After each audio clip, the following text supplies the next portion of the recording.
and welcome back to FranklinCovey's On Leadership podcast series, the world's largest weekly podcast dedicated to the topic of leadership. I am Scott Miller, and I am privileged to serve as your ongoing host and interviewer. I am also the author of the new recent #1 Amazon new release, Master Mentors, 30 Transformative Insights from Our Greatest Minds, that features guests on the On Leadership podcast.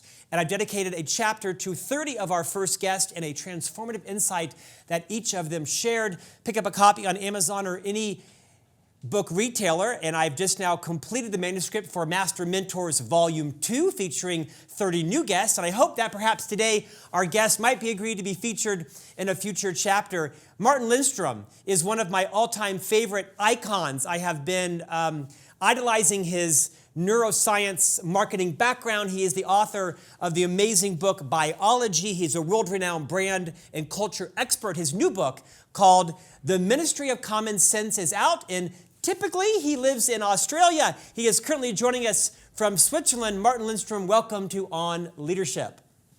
Oh, thank you, Scott. And listen, I'm so sad to realize I'm guest number 31, which means I did not make it into your first book. So I'm definitely lining up for your second book.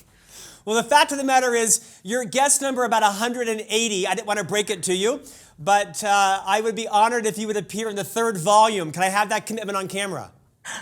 You can. Awesome. That's a commitment. Awesome. Let me give our audience a bit of background from my vantage point, and I'd like you to actually give it from yours as well. Martin, I have been a raving fan of yours, a consumer of your insights, your information for decades. I first learned of you about 15 years ago when you were one of the speakers at the World Business Forum, the annual event in New York City, where our CEO at FranklinCovey has invested in our top leadership team, attending nearly every year for the last 20 years. I mentioned that of the conclave of CEOs and best-selling authors and world-renowned chess players and prime ministers, you are the first person that I ever noticed that not only came out from behind the podium, but you came down into the audience to demonstrate emotionally, mentally, physically, viscerally what it was like to connect with customers. You were there to speak about your famous book, Biology. You've gone on to become a world-renowned consultant and expert on all things marketing, brand, customer connection, creating congruence with your customer experience, and I've been a fan of yours for decades. Martin, would you also take a few minutes and fill in the gaps? You have a fascinating background. You're a Dane by birth. You are an international global citizen and consultant by choice and earned expertise. Take a few minutes and walk us through your journey for all of our millions of listeners and viewers today. Scott, you are so kind, and I really am blushing right now. If you could see the color grade on my screen right now, you'll notice that's the same color as that bar you have down there with my name on. Listen, it's very simple. I actually began my story when I was 11 years of age, I think it was, where I was a huge fan of Lego, and I developed my own Legoland in the backyard of my mom and dad's garden. And this was serious stuff. It took me 1 year to develop it. And guess what happened? I opened the doors to this new Legoland, and only 2 people showed up, my mom and my dad, which really was the lowest point of my career. So I went to a local print office. I persuaded them to sponsor an ad, and 2 days later I had 131 visitors. It's just one problem. Visitor number 131 and visitor number 130 were the lawyers from Lego suing me. They said it was their brand. I said, no, I bought my boxes. It's my brand. Now, the owner of Lego heard about it, and he took his little car, because Lego in Denmark is the same, and he drew to my place, and he said to me, hey, why don't you come and work for us as an intern? And that's a little bit like God arriving. So of course I said yes. And later on, many years later, I asked the guys at Lego, why did you actually have me join Lego? And they said, listen, we had lost contact with the customers, so we wanted to reconnect with them, and you were our core customer. And that really has stayed with me for the rest of my life. So I'm all about connecting companies and customers and building brands and cultures matching it. Martin, fascinating story. In fact, you had a bit of an unconventional childhood. Talk about the experience with the boat and your parents and how that led to what I would guess is a bit of an insatiable curiosity and perhaps even maybe an uncommon sense of not being fearful of much. Yeah, I guess so. I mean, my dad, he was under a tremendous amount of stress. He worked in a larger corporation. He was, he felt really bad about things. He came home every night, I remember, with gray hair and a gray face. And at one point, I remember he summoned me and my mom. I'm a lonely child. And he said to me, "So what should I do?" And I had a bright idea. My idea was quit working. I mean, why would you stay there, right? Now I know it was not that easy, but my dad was a good guy. So he took a napkin, he handed over the napkin, and he said, "No, we'll do a contract." So I wrote up a contract to my dad that we'll take 2 years off and sail around the world on a boat. And the only commitment I had to give back was I had to earn money for the food. Now, any parent today will say, "Well, that's horrible parents." But actually, it was the best thing happening for me, because I then reached back to Lego and I actually had them sponsor my trip. So I had a lot of Lego bricks. I created small Lego men. And literally what happened was that for every port we went to, every harbor we arrived in, I would sell these small Lego men and earn money for the food as we were sailing around the world. So I connected with cultures, I connected with people. And of course, I felt like a CEO at the age of, I don't know what, very young. So that was really my beginning. And I think at the end of the day, what it taught me was the ability to not be afraid of connecting people, not be afraid of integrating yourself with other people, respecting other cultures, respecting people, and be creative, entertaining yourself as a kid on board a boat, alone for 2 years. So yeah, it was all worth it. Hard for me to relate to, but very inspiring. Martin, you are, by most people's assessment, the world's leading thought leader expert on neuromarketing, on the reasons behind why people buy, which are sometimes counterintuitive.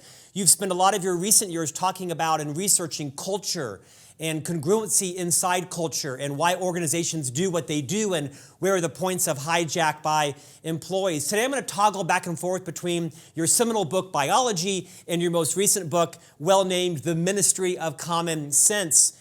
I think part of what makes you so influential is your ability to tell stories, relatable stories that all of us can find ourselves into, much like, I think, Seth Godin, a friend of mine who has that superpower. One of the stories that you talk about is your experience inside of a hotel room with the remote control that anybody who's ever traveled has had an intimate experience. And of course, you back into that with a serendipitous plane ride. Would you take as much time as you need, tell both parts of those stories, and what are the lessons that anybody inside of an organization that has responsibility for marketing, communication, sales, product innovation, research, customer experience, user experience, it can go on and on and on, share the stories and what's the big insight? Absolutely, Scott. I mean, my story began, I think it was 3 years ago. I checked into a hotel in Miami, and there I was wanting to watch television.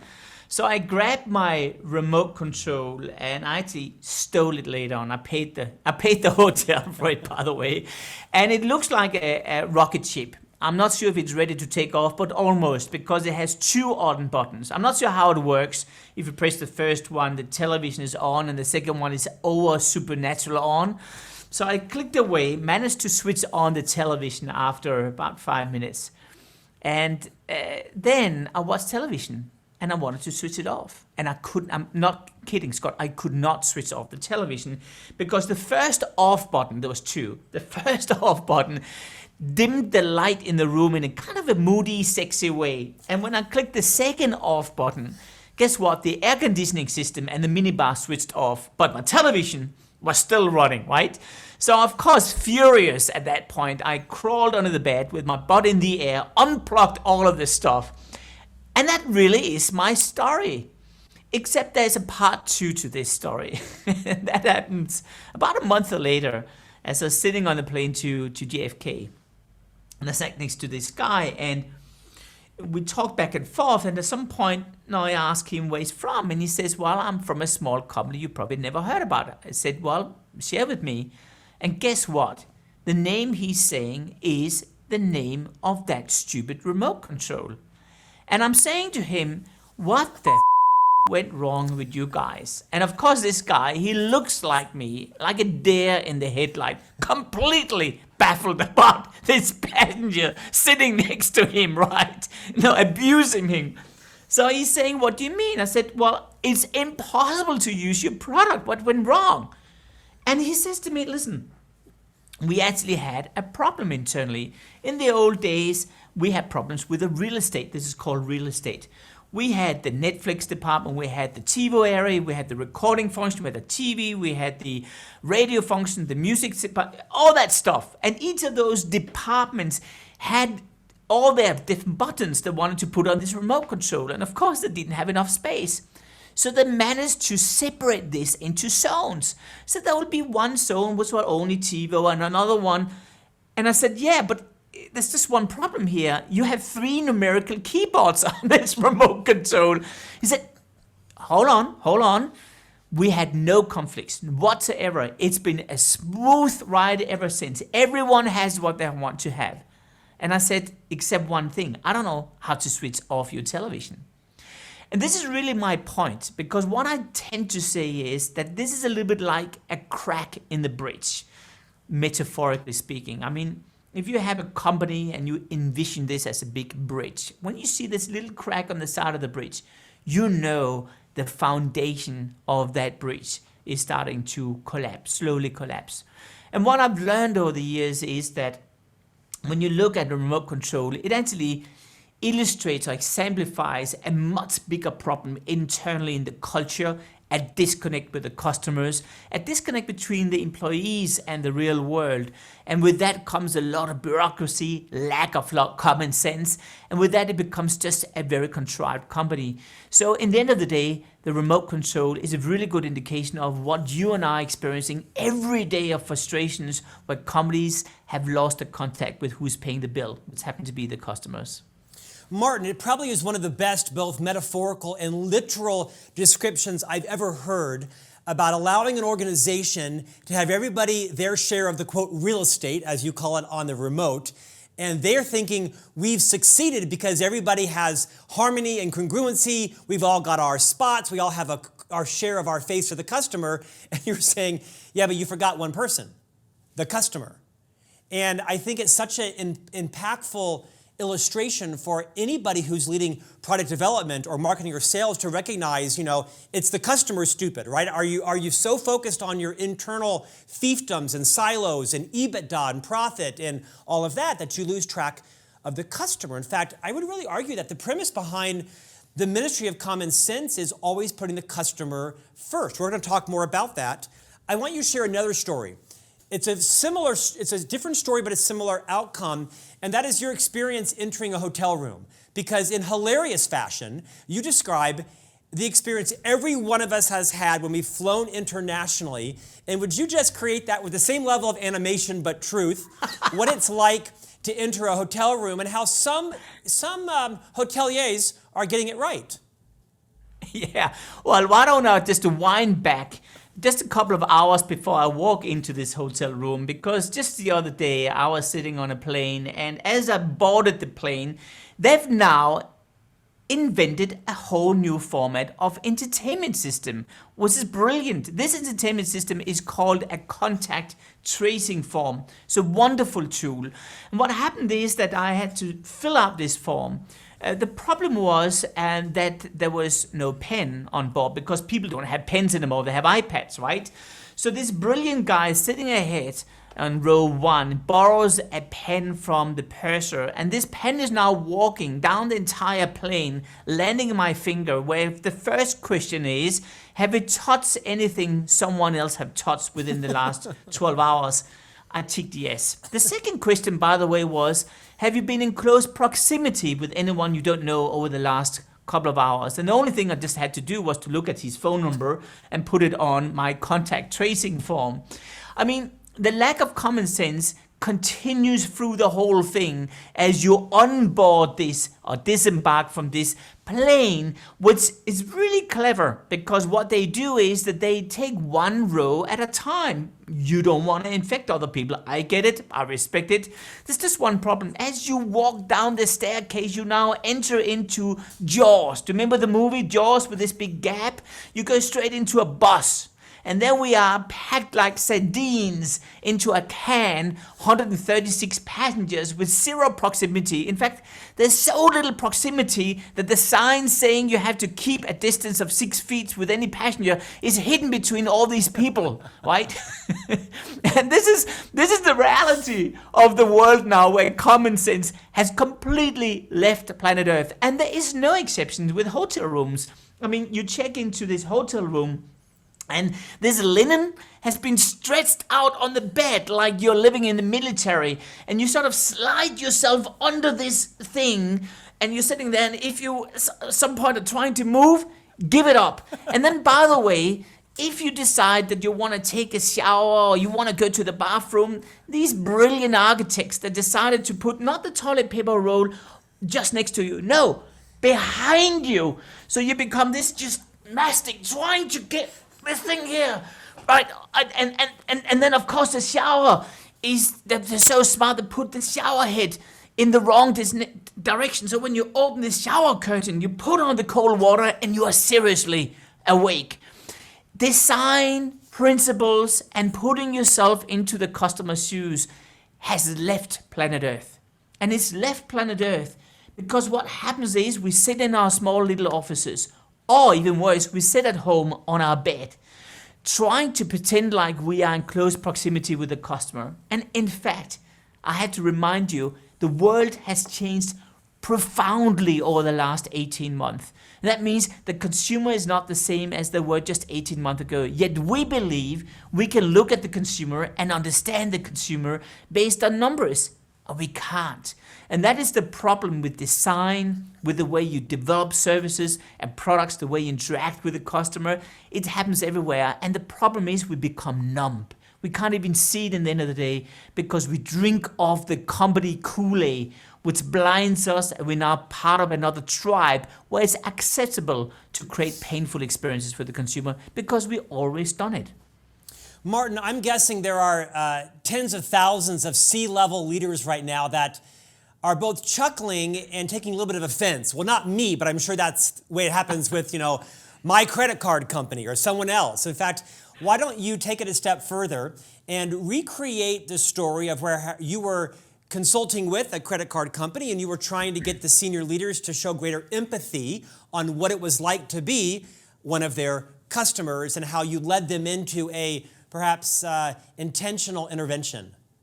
Well, Scott, you gave me a little keyword here, and the word is empathy. Empathy, remember, is the ability to put ourselves in the shoes of a customer and feel what the customer is feeling. Remember, there's a huge difference between sympathy and empathy. In fact, all studies are now showing that empathy is down 48.5% according to the University of Michigan. And that was prior to COVID-19. I would claim it's even worse now. So empathy is really the key. And why is it so important for all of you guys to be aware of that?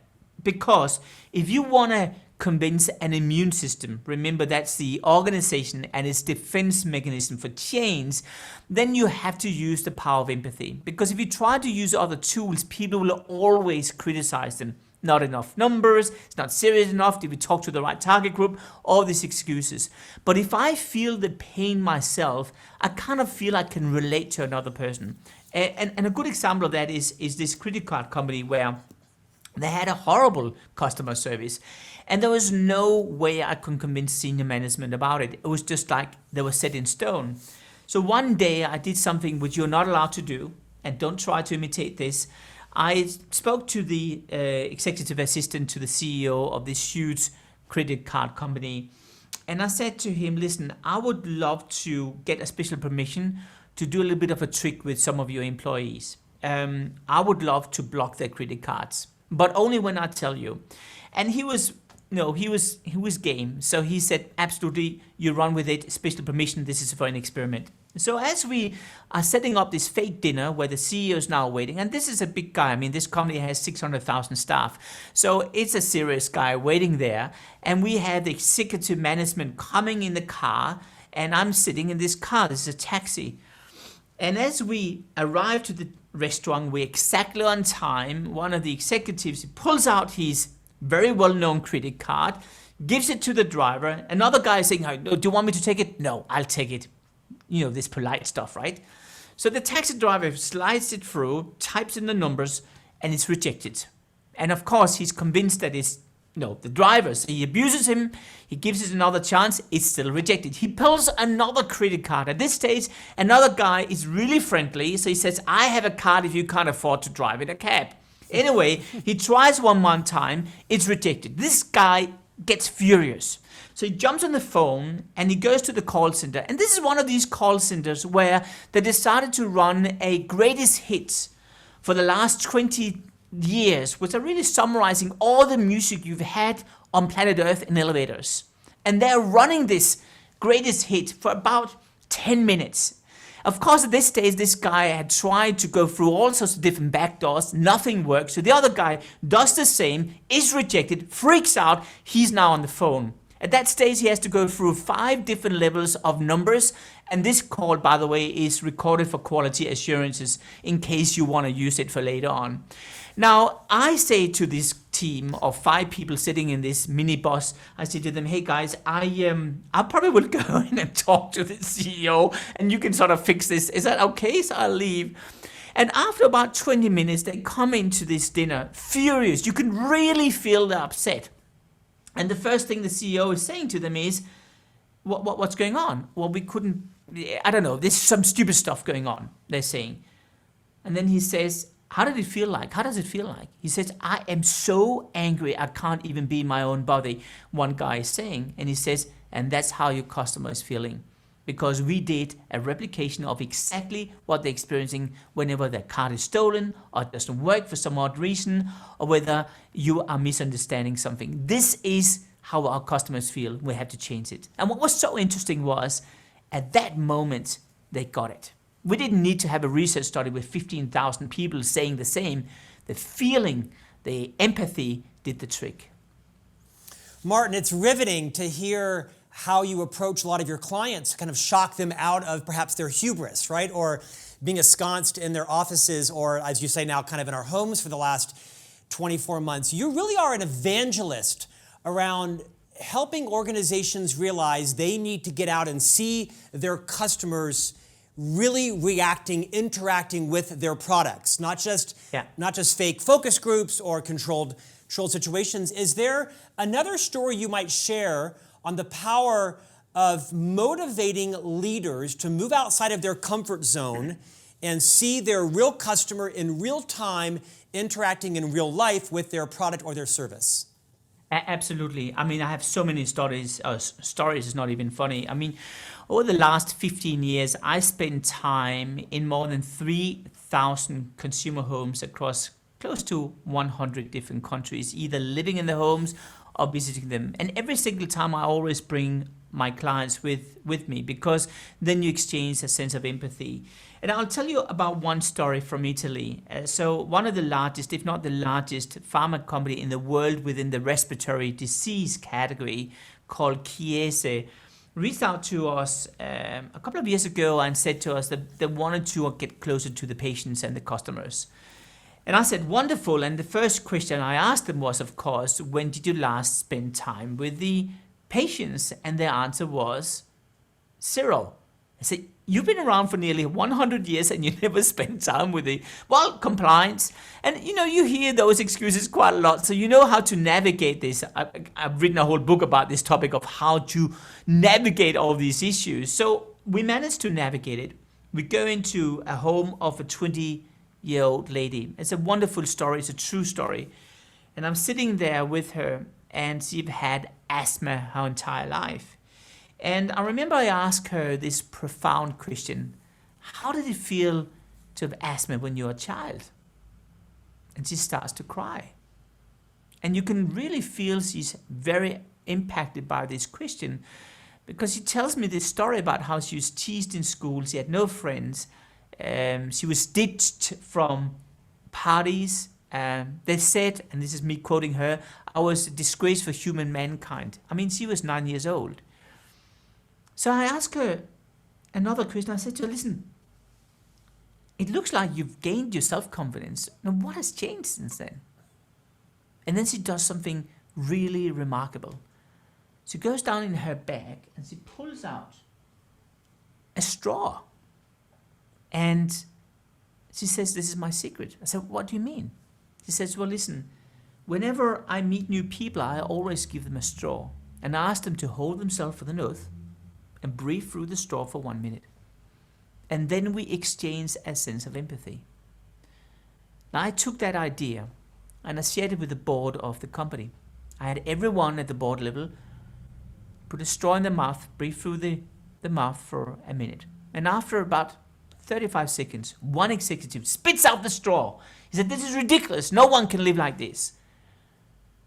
Why are we doing this? I said to him, listen, because this is how your patients feel every minute of their entire life, and they're paying your salary. And if you could hear a penny drop on the floor, you would have heard it. But what it did was to create a ripple effect internally in the organization. Today, when people are employed at the company, they get an empathy kit. They open a box, there's a straw, there's other tools, so they can feel how an asthma patient feels like. Marketing is working with that point of view as well. They work with empathy now. We actually select staff based on their empathy degrees. We look into how do we communicate with healthcare providers and arm them with tools so they can infuse empathy into how they interact with their patients. And this whole story began with a straw, because that straw helped to exchange a sense of empathy. And I think that's really the point here. You can run a lot of studies, but in the end of the day, there's a big difference between what I call small data and big data. Small data is seemingly insignificant observations you make in people's lives. That is my straw story. Big data is all about correlation. The problem with big data is that big data very quickly concludes something wrong, like, and this is a true conclusion, the more umbrellas you sell, the more it rains, because it lacks the hypothesis. It lacks the causation, the reason why. So small data is all about causation. Big data is all about correlation. Companies today are obsessed with big data, with correlation, because it's safe to say I have billions of data points. The problem is the more we become addicted to that, the more we actually slowly are drifting away from what matters, which is the customer, right, and the consumer, because they have feelings and they are not captured through the big data. Martin, to that point, what is your prognostication on the benefits and perhaps dangers that AI and machine learning is going to introduce into the customer relationship? You write in the book about how there are certain call centers that have certain emojis or icons that come up based on what the computer thinks the client service rep is or isn't doing in terms of the tone of their voice.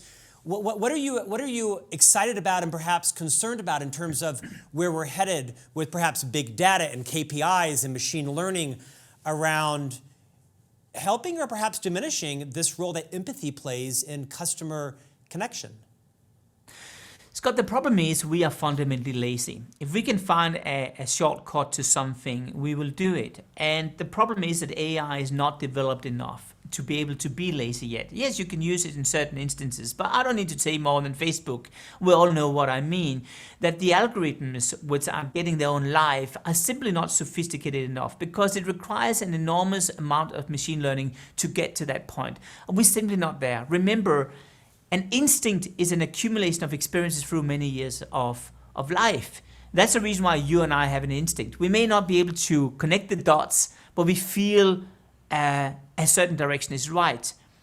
An instinct is also what AI is developing. It's just called something else. But we've used a whole lifetime to learn. AI has been around for 10 plus years. So it's really dangerous to go into that space and replace it with customer service. So first of all, my philosophy is if everyone is going that way, go that way. My dad always said, if you want to get ahead of the leader, don't follow the leader's tracks in the snow. Go the opposite way. So as everyone is doing their AI stuff, it's fine. You can use it to some extent. But don't let that become the definition of your customer service, because then you lose that human connection. And I want to give you one example of that. So let me pick one of our clients, which is Maersk. Maersk is the largest shipping company in the world. They sit on 1/4 of all shipping in the entire world. So Scott, if you look around in your office right now, 1/4 of all the stuff there has been transported by Maersk. They are so profound that they invented the container. That's these guys. Anyway, they come to us and they say, hey, we want to get closer to the customer. You know the drill. And we start to travel around the world. It's the first time ever Maersk has done this. We end up in China, in Shanghai. And there I'm sitting at this huge call center and listening to all these calls using an interpreter. And one point I really get confused, because they get so many complaints, and it's like, why don't you do anything about it? So I'm listening to the calls and I realize that almost every single customer complaint is categorized as force majeure. Now you and I know what force majeure is. Earthquakes, COVID-19, but it's not every single call, for God's sake. So I start to work with people in the call center, and I realize the reason why is very simple. They actually are measured based on time. How quickly can you turn around the call? That's their KPIs. They're not measured on customer satisfaction. So if they're measured on time, they actually tick the box saying force majeure, because you only have to fill out one page rather than 3 pages if it's something else. And that really gives you an example about the disconnect we have. And just to continue with that story, here's the issue if you put this into perspective. Let me just recap the Maersk story in a bigger perspective. Now, the problem with companies today and KPIs is this. In the good old days, you would have had, let's say, a line which is defining, I have a customer going from A to B, and we have 2 different ways of measuring the success. Happy customer, earning money. Super simple. Then what happened was that suddenly things changed. What changed was that Wall Street came out. On Wall Street, they wanted to measure the impact, because then they could sell this data to potential investors, which had an insight about if they should buy shares in that company or not. So suddenly the KPI, the one big gigantic KPI, was dissected into smaller KPIs. And that worked pretty well, because the silver lining through all this stuff was still the customer. We had the customer service in the past, and it still was ingrained into the DNA of the company. Fantastic. But then something unusual happened. And that happened around in the 90s, the late 90s. And what happened was that suddenly, when you look at these errors, they actually became small ecosystems running their own little show. Each of those, of course, are representing departments, functions, divisions, and each of them are different KPIs. Suddenly there was different KPIs for different departments in the company, which is super tricky, because if you want to have a customer service, you want to have one KPI, which is happy customers. But if one department, like in Maersk, was measured on time, another one on operation, and third one on NPS, then you can't align the whole organization, and the culture starts to fall apart. And this map you have on the far right is really the reality of companies today. Divisions and functions are not working together anymore. And what happens is each of them are trying to justify their existence. So as a consequence of that, what we're ending up with is, of course, a disaligned organization where they're more busy dealing with themselves than actually dealing with the customer.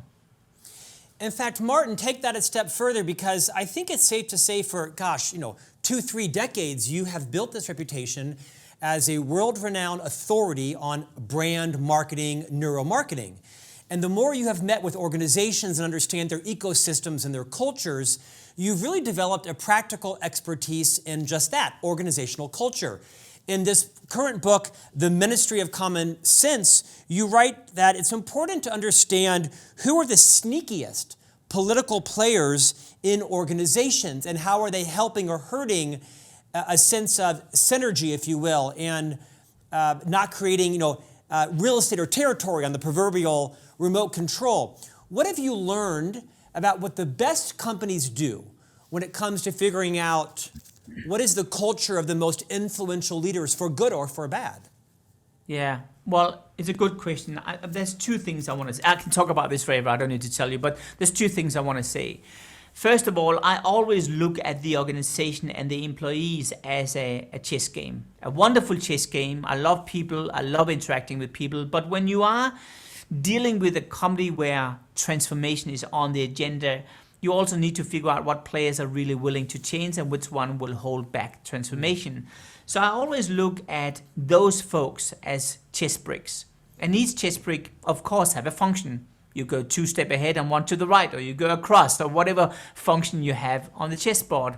But I always see it in a different light. I always disguise it in my mind. I say, well, that person, that chess player, that if it's the king or the queen, is that disguised as something else. So I think this is that person with that function, but actually the chess brick is doing something different. So in my mind, I always try to separate what people's real roles are and what their real influence are in the organization, because there's a huge difference between those two factors. And typically you don't find out straight away. Now that leads me to the second thing.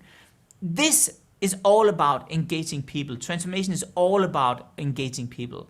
And a good friend of mine and a person I admire deeply is Alan Mulally. Alan Mulally, the former CEO of Ford and Boeing, voted the top CEO of a decade by the Chief Executive magazine. Have a trick he used in Ford and which really helped to turn around the organization. What he said was, building on what we've been talking about now, is you have to measure people and reward them in a different way. What he does is this. He actually gives people 3 different scores. The first score, let's say it's out of 2, maximum 2, 0 is the lowest. He's measuring, of course, their personal performance. Fantastic, you get a score of 2. The second thing he does is he gives them a score based on how well the company has done. Done really well, score of 2, fantastic. Now you actually can have quite a lot of points going into your pocket at this stage, except there's a little detail. Because the third thing he works with is that he actually multiplies that with a score of 2. And that score of 2 is your ability to collaborate and work with other functions, other people, other divisions in your company. If you're really good, you get a score of 2. I mean, that means that you get a score of 8. If you're really bad, you get a score of 0. 0 times 0 equals 0. And this is and was his philosophy at Ford, helping, among others, to turn around Ford. This is missing today. We are not rewarding people on their ability to collaborate, to work and help other people to grow. We only reward people mainly on factors which are very short term and which is almost always something which you can measure within your department. And that is the problem you have. So that would probably be my quick advice. There's a lot of other advice I can give, of course, but I think the key to all this stuff is start with collaboration, because a company, and the only benefit a company has, is a lot of people can work together. If you don't make people work together, there's no idea with a company. Martin, you didn't know this, but you're really a marriage therapist. Over the last couple of weeks, as I was revisiting biology and reading your new release, The Ministry of Common Sense, I came to an epiphany. And that is, in my home, I am married about 12 years to my wife, Stephanie. We have 3 young sons that are 7, 9, and 11. And when we got married, my wife chose to be a full-time stay-at-home parent, although she is highly educated, and to manage all that is the Miller family, finances and budget and the logistics. It's a big job, of course. And I myself have been a business leader for 30 plus years. And my wife will often lament to me and complain about a customer service situation or a process or a refund process. And I always dismiss her. And say, son, or Stephanie, there's a reason they do that. I don't know what it is, but there must be a logical explanation, because companies don't do things nonsensibly. And I think I owe her a big apology, because after I was defending a lot of the stupid things that I thought up, that I'm sure many people have complained about over the course of my own career. Because in your book, you talk about, no, we've lost a lot of our common sense, and there's a lot of things that are just quite out stupid. And my wife, as a savvy consumer and an educated person, was trying to raise the flag on them, and even I wouldn't, validate her or listen to her. So to my wife, Stephanie, once again, you're smarter than I am, and here I acknowledge it in front of millions of people. I think Stephanie, thank you for that. I'm going to give you a heart straight away because what you're saying is absolutely spot on. she gets an 8, a 2 and a 2 times 2, right? Or 2 plus 2 times 2. Exactly. Well, listen, here's the issue with this whole topic. We become collectively blind. And the reason why is this. It comes down to, this is really fascinating, Scott. There is a direct correlation between empathy and common sense. Remember, empathy is the ability to put yourself in the shoes of another person and feel what that person is feeling. Common sense has 2 words. One of them is common.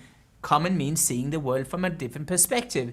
That means the more empathy you have, the stronger degree of common sense you have. But here's the issue. When you start in a new company, there's a lot of empathy. One example, 2 young kids are smoking weeds and they're off their head in the university. And they shoot a photo of each other, post it online. Parents freak out the day after. They take a photo of themselves and they say to themselves, my God, we should never have done that. I wish we could have changed it. Now, that became the foundation of Snapchat, a $50 billion company. So why was that successful? It was successful because they felt what the audience was feeling. They recruited like-minded people. It became a movement of people which had a shared purpose. Very important. We need a purpose in companies. It's diminishing. We need a purpose in life. It's diminishing. But they had a shared purpose, and that became Snapchat, which even said no to Zuckerberg when he wanted to buy them. Now, this is interesting. As the Snapchats of the world are growing bigger, they want to protect themselves. They go on the market. So because of that, they have lawyers, they have compliance, they have all this good stuff coming on board. And all of them create red tape everywhere to protect what they already have. But what happens is, typically the leaders or the founders, they are sidelined. Think about Google. Typically, and Instagram for that sake, typically what happens is that they start to drink of their own Kool-Aid. And this is where empathy is now disappearing to sympathy and even worse. And with that, common sense is flipped to nonsense instead. So the bigger a company becomes, the more nonsense you have. And it happens because you become blind. You simply do not reconnect with the world, which is moving very fast, and you believe your product has eternity. But it doesn't, because you constantly need to recheck into reality and align your culture with the culture of the population. And this is the biggest problem, because people think they can feed it with numbers now. Let's put a lot of numbers on and try to justify that we actually are connected. But the more we do it, the more disconnected we become. I'm very mindful of our time. Would you finish off our conversation with the insights you share about the Heathrow Express? Yeah, well, listen, it's Heathrow Express is a train which is going from Paddington Station in the UK in London to Heathrow, which is the main airport in the UK. And what's fascinating is that this train, which runs, I think it takes 80 minutes or 20 minutes or something like that, is perfect. There's just one thing. I've been traveling there for quite some time until one day they actually want to save money. They decided now we want to have some automated generated stuff. So we are sort of squeezing people through these 2 locks where they have to show the tickets. And you know how it is. You know, when you are really busy, you know, if I don't get this train, I have to wait for 20 minutes and I'll lose my plane. So when people arrive with these 2 gates, where in the old days you basically just had a person checking the ticket here and there, then people are going to panic because there's a long line and the line is really long and the machine is really slow. So they have a security guy keeping an eye that everyone is doing it. In fact, they have 2. So here we are. There are 2 machines now, 2 security guards. And in the past, I had 2 people just checking the tickets, but no machines. People freak out, so much so that they, after about a week, have to put up huge posters saying, abusing the staff is illegal. It's requiring imprisonment if you continue doing it. Because people were furious. What they never thought about was the root cause. The root cause is they never put themselves into the mindset of a traveler, which is in panic, always last minute, and which is afraid of losing that train. No, instead, we put up machines, then we put security guards, and now we put some legal stuff around it to use fear as a tool. And this is symptomatic for where we are today. As the world evolves and we sit behind the screen, believing we can control the entire world through remote control, we are increasingly disconnecting ourselves with the world. So my biggest and most important advice is roll up your sleeves. Get into the homes, into the offices of the real people. Talk to people and feel what they're feeling. Re-establish a sense of empathy, because once you do that, you will recognize something in yourself. And that thing is going to drive a movement in your company to reconnect with the customers. And it's more needed than ever. Martin Lindstrom, you don't own a phone. I don't own a phone. No, I got rid of the phone nearly 5 years ago, as I had a bet with Arianna Huffington, and really I decided to skip the phone because of 3 reasons, and this is what I've learned in hindsight. The first thing is that people don't see things anymore. Think about it. You go to a bar, help me here, Scott, just tell me if I'm right. You go to a bar and the person who you're going to meet up with is late. So what do? The first thing you do is you grab your phone, you do anything with the phone so you don't look like a complete loser. Is that right? Yes, you feel insecure, right? Totally insecure. Number 1. So we don't meet people anymore. We don't see things anymore. Everything is through a screen. I went to a Coldplay concert the other day in London. I don't think there was a single person who ever saw the band. Everyone was looking through a lens to put it up on YouTube so they could watch a video later on, which everyone else had been shooting as well. So we don't see things anymore, we don't meet people anymore. But here's the worst thing. We never get bored anymore. Yeah. And boredom is the foundation for creativity. It is that pause in our life which helps us to reconnect dots in a completely unconventional way and see the world in a different light. And that is dying. And that's the reason why I decided to skip my phone, and I've never been more happy than I am right now. Martin, talk about how someone can engage with your organization. It's super simple. You just go online, you type in my name, martinlindstrom.com, and there you find a website, or you can find me on all sorts of different things. So we have, of course, Twitter, LinkedIn, Facebook, Instagram. There you'll find me. You won't be able to call me, but you can send an email and I'll get back to you. Which is how we got you. Sir, your energy is contagious. Your advice is fiercely applicable. The recent book, The Ministry of Common Sense, should be read by everyone that has a leadership role in organizations. I found myself laughing out loud and closing it and thinking, oh, he's talking about me. He's actually talking about me and my arrogance and my lack of connection with customers, which I found, of course, riveting and worthy of self-awareness. Thank you for your time today. We appreciate you joining us. Thank you. On Leadership. Thank you, Scott. It's a pleasure. Thank you, everybody. Martin Lindstrom now on air, willing to become a featured mentor in the next volume of Master Mentors. Thank you for joining us, and we'll see you back here next week for a new conversation on leadership.